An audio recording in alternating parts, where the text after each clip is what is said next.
तो स्टूडेंट यहाँ पर मैंने क्लेडन से कुछ डाइस्टियो सेलेक्टिविटी की कुछ रिएक्शंस यहाँ पर दी हुई हैं, जिनको यहाँ पर हम अब देखने वाले हैं बच्चों। इससे पहले भी लगभग सिमिलर रिएक्शन प्रीवियस वीडियो में डाइस्टियो सेलेक्टिविटी में हमने बात की थी। स्टीरियो सेलेक्टिव अटैक की बात यहाँ पर देखते हैं।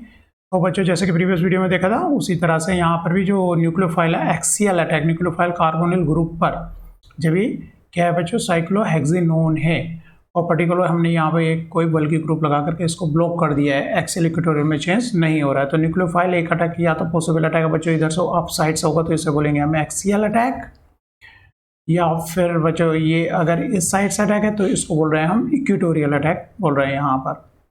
तो एक्सियल से बच्चों कौन सा लार्जर न्यूक्लियोफाइल जो होंगे वो अटैक करेंगे बच्चों इक्वेटोरियल साइड से, क्योंकि यहाँ पर हम मानते हैं कि 1,3 डाई एक्सियल इंट्रैक्शन से ये साइड जो है एक्सियल अटैक है क्राउडेड है, तो इसे स्मॉल न्यूक्लियोफाइल ही एक्सियल अटैक करेंगे। जो न्यूक्लियोफाइल कैसे होंगे बच्चों स्मॉल होंगे, वो कहाँ से अटैक करेंगे एक्सियल साइड से अटैक करेंगे। ये वाली साइड जो होती है एक्सिस वाली साइड क्या होती है एक्सियल, और ये वाली साइड जो होती है हमारी इक्वेटोरियल साइड होती है। तो यहाँ पर एक टेबल दी हुई है, उसको देखते हैं किसने कहाँ से अटैक किया है। अगर बच्चों एक्सियल अटैक होता है तो हाइड्रोक्सी ग्रुप हमारा इस साइड में जाता है, हाइड्रोक्सी ग्रुप इक्वेटोरियल जाता है। जब न्यूक्लियोफाइल इधर से इक्वेटोरियल साइड से अटैक करता है तो हाइड्रोक्सी ग्रुप हमारा एक्सियल पर जाता है। तो बच्चों अगर हमने थोड़ा सा less steric lithium aluminium hydride ले रहे हैं तो हम यहाँ पर देख पा रहे हैं कि इसके हाइड्राइड ने अटैक जो है हमारा एक्सियल अटैक हुआ है और हाइड्रोक्सी ग्रुप जो है इक्वेटोरियल पर गया है। 90% एक्सियल अटैक हुआ है, 90% इसने कहाँ से अटैक किया है एक्सिस साइड से, और हाइड्रोक्सी ग्रुप इक्वेटोरियल पर गया है। अब रिड्यूसिंग एजेंट जो है हमने क्या ले लिया बच्चों, बल्क की रिड्यूसिंग एजेंट लिया है, lithium try secondary butyl borohydride लिया है। तो इसने जो अटैक किया है बच्चों आपके इधर किस साइड से अटैक किया है, इस रीजन ने अटैक जो है इक्वेटोरियल साइड से किया है, क्योंकि ओली साइड जो होती है एक्सल साइड बल्कि होती है। रीजन क्या होता है बच्चों, यहाँ जो हाइड्रोजन होते हैं वो इसको क्राउडेड बना रहे होते हैं, स्टेरिक कर रहे होते हैं उस, तो बल्कि होगा तो यहाँ पर अटैक करेगा। और हाइड्रोक्सी ग्रुप कहाँ पर जा रहा होता है हमारा, बल्कि ले लेते हैं तो बच्चों एक्सियल पोजीशन पे जा रहा होता है और न्यूक्लियोफाइल अटैक कर रहा होता है इक्वेटोरियल साइड से। आगे बच्चों एक पूरी टेबल ये बनाई हुई है, इस टेबल में आप देख सकते हो जो ग्रुप बच्चों जैसे कि स्मॉलर ग्रुप्स हैं तो यहाँ पर एक्सियल जो अटैक हुआ है स्मॉलर ग्रुप एक्सियल अटैक देंगे, तो यहाँ पर मेजर कंपाउंड जो है हमारा बच्चों जैसे कि 88% है।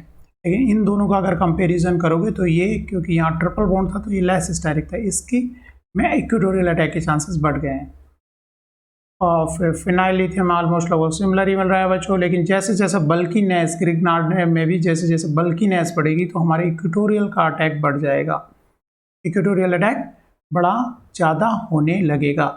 जब स्मॉलर ग्रुप रहेगा तो कैसा अटैक है बच्चों, एक्सियल अटैक है, लेकिन जब बल्कि ग्रुप्स हो रहे हैं तो वो कहाँ से अटैक करें, इक्वेटोरियल साइड से अटैक कर रहे हैं, क्योंकि आइसोप्रोपाइल ग्रुप टर्शीब्यूटाइल काफ़ी बल्कि ग्रुप हो गए। तो इन्होंने 100% अटैक जो किया है टर्शीब्यूटाइल ने कहाँ से किया है बच्चों, इक्वेटोरियल साइड से किया है। तो यहाँ पर एक जनरल रूल आपको कोई भी न्यूक्लियोफाइल अगर स्मॉलर ग्रुप है, अगर स्मॉलर ग्रुप है तो बच्चों एक्सियल से अटैक करेगा, इस साइड से अटैक करेगा। अगर बल्कि है तो इक्वेटोरियल साइड से अटैक कर रहा है।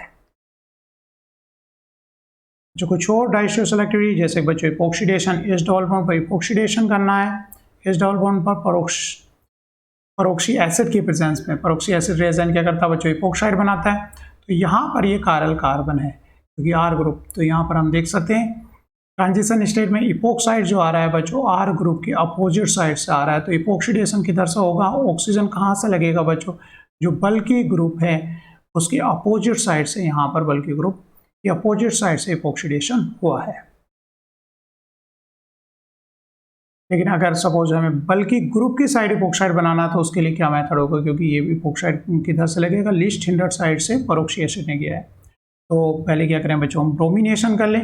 तो हम जैसा कि बच्चों डबल बॉन्ड पर ब्रोमीन लगती है तो किस तरह से लगती है बच्चों, ब्रोमीनियम आयन पहले ट्राइसाइक्लिक रिंग बनाता है और उसकी रिंग ओपनिंग करा दें वाटर से, क्योंकि ये किधर से लगेगा बच्चों, ये आर ग्रुप के अपोजिट लीस्ट हिंडर्ड साइड में जाएगा। फिर नेक्स्ट ग्रुप है तो क्योंकि SN2 सब्स्टिट्यूशन होगा, रिंग ओपनिंग होगी, तो उसको तो इस बॉन्ड के जो रिंग ओपनिंग बॉन्ड है इसके अपोजिट साइड से अटैक करना होगा। तो इसको किधर से आना होगा, आर की साइड से, मोर स्टेरिक साइड से न्यूक्लियोफाइल आएगा। और अगर हम फिर फर्दर क्या ले लें बच्चों, बेस ले लें, तो यहाँ पर अगर रिएक्शन यहाँ रोक देंगे तो आर ग्रुप की साइड हाइड्रोक्सी ग्रुप गया है। लेकिन स्टार्टिंग में जो न्यूक्लियोफाइल था बच्चों उसने अटैक जो किया है स्टार्टिंग के में ब्रोमीनियम कहाँ से गया है बच्चों, ये बल्कि ग्रुप के अपोजिट साइड से गया है यहाँ पर। लेकिन हाइड्रोक्सी ग्रुप फिर फर्दर किधर गया है, उसकी अपोजिट, क्योंकि न्यूक्लियोफाइल तो बच्चों जब सब्स्टिट्यूशन रिएक्शन कराते हैं SN2 तो बॉन्ड के अपोजिट साइड से अटैक करता है। लेकिन हम यहाँ पर बेस ले लें तो बेस बच्चों प्रोटॉन अटैक करेगा तो ये अटैक करके Br को निकाल देगा। इस तरह से बच्चों हमने क्या लिखा दिया इस रिएक्शन के अंदर 2 स्टेप में रिएक्शन करके इपोक्साइड को बल्कि साइड में लगा दिया। अगर सीधा परोक्सी एसिड जैसे कि ऊपर रिएक्शन में लिया था 1 स्टेप में, तो वो किधर जाएगा, लीस्ट साइड में गया है बच्चों, जहाँ लेस स्टेरिक साइड थी। लेकिन इसी रिएक्शन को हमने 2 स्टेप्स में कराया तो ब्रोमीनियम आयन पहले किधर से लगेगा बच्चों, इस साइड से लगेगा ब्रोमीनियम आयन, और further in the presence of base जो इपोक्साइड बन रहा है बच्चों किधर हो रहा है, मोर स्टेरिक साइड आ गया, क्योंकि ब्रोमीनियम पहले लगा फिर रिंग ओपनिंग होकर के हमारा इपोक्साइड इस तरह से फॉर्मेशन हो रहा है। इसी तरह अगर सीधा मेटाक्लोरोपरबेंजोइक एसिड इस कंपाउंड पे ले तो बच्चों मेटाक्लोरोपरबेंजोइक यहाँ पर जो इपोक्सीडेशन करेगा तो वो ग्रुप किधर जाएगा, बल्कि ग्रुप के अपोजिट साइड में जाकर के लगेगा।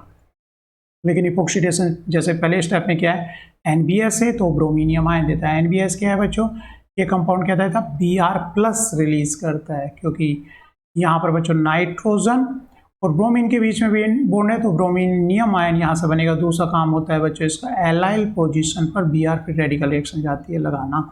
तो ये दोनों वर्क आपको याद होने चाहिए। और जब हम पोलर रिएक्शन कराते हैं तो पोलर रिएक्शन में बच्चों ब्रोमीनियम आयन मिलता है। तो NBS बच्चों यहाँ डबल बॉन्ड पर, क्योंकि हीटिंग या फिर फोटोकेमिकली करा नहीं रहे तो फ्री रेडिकल रिएक्शन जा नहीं रही है, तो एलाइल पर Br नहीं देगा बल्कि क्या देगा, Br+ देगा। Br+ डबल बॉन्ड पर जा करके लग जाएगा, क्योंकि ये बच्चों क्या इलेक्ट्रॉन रेस है, ब्रोमीनियम इलेक्ट्रॉन डेफिशिएंट है, तो ये इस तरह से ट्राईसाइक्लिक रिंग बनाएगी। जो NaOH की प्रेजेंस में मोर स्टेरिक साइड से क्या लग गया बच्चों, इपोक्साइड, जैसे कि ऊपर वाली मैकेनिज्म से ब्रोमीनियम आयन लीस्ट हिंडर्ड साइड से लगा होगा, लेकिन उसकी रिंग ओपनिंग जो है किधर से, अपोजिट साइड से होगी। ब्रोमीनियम आयन किधर से लगा होगा, लीस्ट हिंडर्ड साइड से लगा होगा, H की साइड से लगा होगा, R के अपोजिट लगा होगा। लेकिन फर्दर हम जो रिंग ओपनिंग कर रहे हैं वो किधर हो, मोर स्टेरिक साइड हो रही है।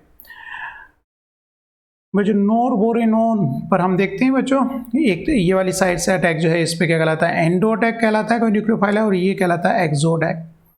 तो बच्चों यहाँ लिथियम एल्यूमिनियम हाइड्राइड जो है एक्सो अटैक करेगा बच्चों, मोर कहने का मतलब एक्सो अटैक करेगा, स्मॉलर है, स्मॉलर ग्रुप है, और ये लेस स्टेरिक साइड से अटैक करेगा। तो हाइड्रोजन इसका जो लिथियम एल्यूमिनियम हाइड्राइड का है इधर आया, और हाइड्रोक्सी किधर गया, एंडो साइड में गया है, इस अंदर की साइड गया है, एंडो साइड गया है, 90% प्रोडक्ट बना है।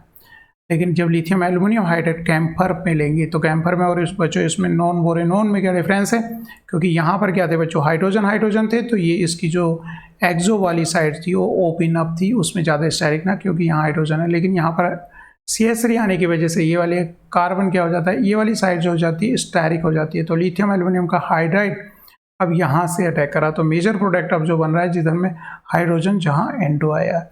तो इन दोनों में बच्चों कंपाउंडों में डिफरेंस हो जाता है, नोरबोरेन और, इसको ध्यान रख लेना, नोरबोरेन और कैम्फर में। तो कैम्फर में हमें यहाँ पर काफ़ी सारे एजेंट है देखने को मिलेंगे कि कैम्फर के अंदर जो अटैक हो रहा है वो एंडो साइड से अटैक हो रहा है।